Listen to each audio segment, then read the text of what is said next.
జై శ్రీమన్నారాయణ. మనం ఏదైతే కింద నుంచి చూసామో గట్టుకాడిపల్లి అన్న ఆ పైన గట్టు ఏదైతే చూసామో ఆ గట్టు మీద ఒక ఇది నేచురల్ గా ఏర్పడిన గుహ చూసారా. ఈ రాళ్ళన్నీ నేచురల్ గా ఏదో పెట్టినట్టు వచ్చి ఇక్కడ ఒక ప్లేస్ వచ్చింది.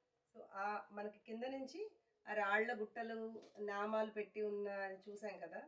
దానిలో మనకి ఒక జెండాలు కూడా కనిపించాయి.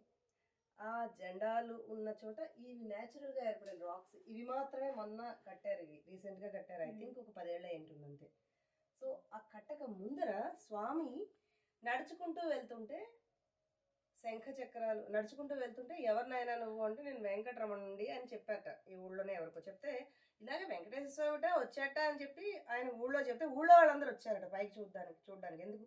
తెల్లటి పీతాంబరం కట్టుకుని పంచెలా కట్టుకుని హ్యాపీగా వెళ్ళే ఒక గోపాలుడిలాగా వచ్చాట ఆయన, పశువుల కాపరిలాగా. సో చూద్దామని చెప్పి ఊరు వాళ్ళందరూ పైకి వచ్చి చూస్తే ఇక్కడ ఎక్కడికి వెళ్తారు, ఈ కొండగుట్టల మీద మనిషి ఎక్కడికి తప్పిపోవడానికి వీల్లేదు, దిగే రాస్తా లేదు. సో అందరూ వెతుకుతున్నారు. వెతుకుతుంటే ఇక్కడ శంఖము చక్రము ఉన్న ఈ రూపంలో స్వామి అందరికి దర్శనం ఇచ్చాట. అప్పటి వరకు ఈ రూపం లేదు, ఈ బండ మీద ఈ షేప్ లేదు. స్వామి శంఖము చక్రము రెండు మనం చూడొచ్చు ఇక్కడ. సో స్వామి ఈ విధంగా వెలిసాడా అని కళ్ళమ్మట నీళ్ళంత పర్యంతం అయ్యి మా కోసం నువ్వు ఇక్కడ వెలిసావా నాయన అని అప్పటి నుంచి వాళ్ళు ఇది I think more than 500 years కథ ఇదంతా కూడా. సో దానికి కొంతమంది ఉంటారు కదా ఔత్సాహికులు భక్తులు వచ్చి ఇప్పుడు కాస్త ఇలాగా ఒక గ్రానైట్ దీనికి ఒక ఆర్చ్ లాగా తయారు చేయడం, ఇక్కడ ఒక బండను పెట్టారు అలాగా నామం వచ్చినట్టు చేసి మొత్తానికి ఒక షేప్ తీసుకొచ్చారు. ఇంకా ఈ పైన మీరు చూడొచ్చు వెలుగు ఉంటుంది. పగలు వస్తే నేను పగలు చూశాను. రాయికి మధ్య ఇప్పుడు చిన్నపిల్లలు ఇళ్ళు పేరుస్తారు కదా, ఇలాగ రాళ్ళు ఇళ్ళల్లో పెట్టి పేరిస్తే పైన ఎలా అయితే వెంటిలేషన్ రావడానికి ఉంటుందో ఆ విధంగా మనకి అక్కడ ఒక చిన్న వెలుగు, ఇక్కడి నుంచి ఒక చిన్న వెలుగు పగలైతే కనిపిస్తుంది మనకి.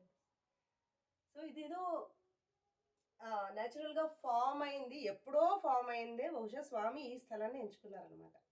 మనకి ఇదే పద్ధతిలో యాదగిరి నరసింహస్వామి కూడా ఇలాగే శిలారూపంలో అక్కడ వెలిసారు. మనకి మనం యాదగిరి గుట్ట వెళ్తే ఆరెంజ్ మొత్తం అంతా ఈ సింధూరాన్ని పూసేసి ఉంటుంది కదా, అది అసలైన ప్రతిమ. తర్వాత ఏదైతే విగ్రహాలు ఉంటాయో అవి కూడా చూస్తాం మనం. అంటే మన కంటికి అనేది ఒక రూపం కాబట్టి దానికోసం విగ్రహాలని మన అర్చనా పద్ధతుల్లో అది వాడతారు. ప్లస్ ఎవడైతే గుడికి రాడో వాడిని కూడా ఉద్ధరించాలి అని స్వామి ప్రతిరోజు సాయంత్రం పూట మనకి దర్శనం ఇవ్వడానికి కూడా ఆచారూపాలు అని చెప్పి పెడతారు.